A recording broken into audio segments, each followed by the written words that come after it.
Hey everyone, David here with your weekly Mouthful of David video. Today's video is going to be pretty brief. Had a really long day at work, actually a couple really long days, last couple days. So much intensive standing at work that when I was driving home from work, I actually looked at the road and saw how many imperfections there were in the road and was like, damn, what if you got like a giant piece of sandpaper and just sanded the road? So yeah, I'm a little bit off the deep end with that. So today's video is going to be brief, but first, like usual, podcast update. Nothing too much to report as compared to last week's update. So we recently recorded our latest episode about boxing heavyweight champions and what's kind of historically and sociologically interesting about them. But before that, we're waiting for our second episode about Vladimir Lenin and the Russian Revolution to drop. So that'll drop, and then we'll have the boxing episodes. So be on the lookout for that. Other than that, not too much to update about the podcast. Our next one will be a movie podcast about the Battle of Algiers, I believe. So yeah, we'll be recording that kind of soon. And hopefully the Russian episode comes out, part 2 of the Russian episode comes out, and then the boxing stuff, and then our movie episode. But anyways, with that out of the way, so this one's also related to a commuting story. This morning on the way to work, I was driving, because I drive from LA to Orange County. And as I was just leaving LA and hitting Orange County, I passed by an outdoor mall that has electronic billboards. And the one of the billboards said, "Come enjoy the fresh air." Basically trying to persuade people to go outside and shop because everything in Orange County is about to reopen because it doesn't matter that there's a pandemic. Orange County is Orange County. And what's funny about that, but also kind of dystopic, is it had that billboard about enjoying the fresh air, but the sky was dusty and orange thanks to the wildfires. And as we all know, fire season's kind of crazy right now. Summer's been kind of wild, in part thanks to climate change, just making everything a little bit worse, a little bit hotter each summer. And so you have this sign that says, come on out and shop and enjoy the fresh air, and then things are just orange and dystopic, and only added to that the fact that we're in the middle of a pandemic and there is so much unrest, a lot of it justified around the country. But what it really sparked in me was a visceral reminder that all of this that we're going through right now is going to be studied in history books someday.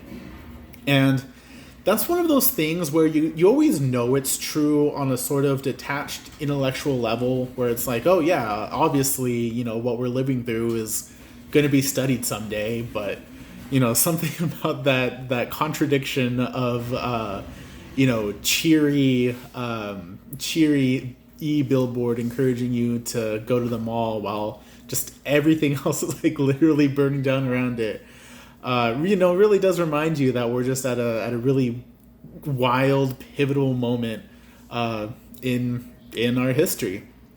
And so, it makes me think about how today's history will be recorded in the future. And that's kind of the subject of today's episode. I'm also just riffing, just vibing. So bear with me. When it is time to write the chapter on what's happening during this time, it's important to note that everything will be consulted by historians, but different historians are going to do different things because that's just how history works. Because the most well-researched history would include just every kind of source and every way of looking at history. You would look at news reports, you would look at archives, political records, you would look at interviews, recordings of speeches. You would even listen to podcasts. Podcasts that cover current events. You would even look at the art that we produce. You would look at people's, diaries and private letters at the time. You would look at people's social media pages. You would look at a million things. But, of course, you can't look at all of that simultaneously. One human lifetime probably could not fit every single source, every single little recording of the present that we leave. And so, different historians are going to pick and choose what evidence they do and don't look at, and then kind of how they interpret it. And that's fine, because that's kind of how it has to be. Because again, if you were to assemble every single thing made about a certain time period, especially in the modern day where there's just so much media in the loose sense, not like news media, but just like pieces of culture basically. If you tried to cover every single thing, you would spend like 10 human lifetimes trying to sort that. But the best way to kind of overcome that bias is just to read and listen as widely as possible. Read a bunch of articles, listen to a bunch of different people, and just kind of like I said before, with a historian being a detective, I was a thesis of one of my previous videos. You just gotta look at as many sources as you can and try to figure out what makes sense from everything. And so it'll be the same thing in the future, when people who have yet to be born are studying our time period. And I think that's kind of interesting and kind of exciting. And so I guess just a question to leave y'all with is, what is your role gonna be in that? What are you gonna do in relation to the greater forces of history that are kind of happening right now? And if you feel disempowered and you feel like there's not much you can do, or there are things you want to do but you're afraid of COVID, that's okay. The wheels of history will turn based on every decision that we make collectively, but one person making one little decision, I know this goes against everything you're told from childbirth, but like one person won't change it all. But doing whatever you can is definitely helpful, because collectively that is how things happen. That is how the wheels of history turn, because of all the actions that we take together.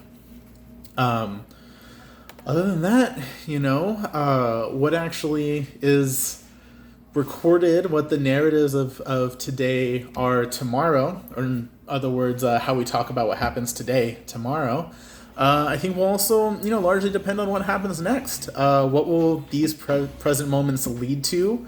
And when looking at what they lead to, once we know in, 10 years or whatever, we can kind of say, these are the parts of 2020, or this general time period, that had significance. Because, let's say hypothetically, Black Lives Matter just completely petered out tomorrow. Hoping it doesn't, but let's say it did. Well, then it's probably not going to be the most important thing to study about the overall legacy of this time period, unless you're talking about, how the movement didn't succeed. But let's say something else, crazy happens, a week from now, and that has bigger historical impacts, then that's going to be the main thing you're going to talk about when you're talking about 2020. So, what's written tomorrow also depends on what happens tomorrow after today. Anyways, thanks for listening, everyone. Stay safe out there and have a good week.